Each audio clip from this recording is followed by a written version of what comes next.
అందరికీ నమస్కారం friends. Welcome to media Jagadish.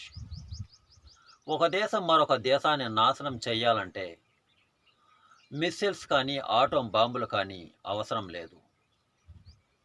ఆ దేశంలో నాసిరకం విద్యార్థుల్ని పరీక్షల్లో కాఫీ కొట్టనివ్వడం వంటి విధానాన్ని అనుసరిస్తే భవిష్యత్తులో ఆ దేశం దానంతట అదే సర్వనాశనం అయిపోతుంది. ఎలాగంటే అలా చదివిన డాక్టర్ల చేతిలో రోగులు చనిపోతారు. అలా చదివిన ఇంజనీర్ల చేతిలో కట్టడాలు కూలిపోతాయి. అలా చదివిన ఆర్థికవేత్తల చేతిలో ద్రవ్యం నష్టపోతుంది. అలా చదివిన సంఘ సంస్కర్తల చేతిలో మానవత్వం మంటగలిసిపోతుంది. అలా చదివిన న్యాయమూర్తుల చేతిలో న్యాయం అన్యాయంగా మారిపోతుంది. అలా చదివిన ఉపాధ్యాయుల చేతిలో విద్యార్థుల జీవితాలు నాశనం అవుతాయి.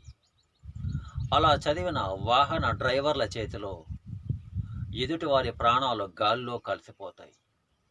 ఆఖరికి అలా చదివిన తల్లిదండ్రుల చేతిలో వారి పిల్లలు కూడా అలాగే పరీక్షల్లో కాఫీ కొడతారు.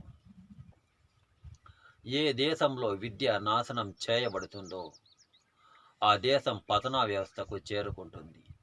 ఇది నిజం.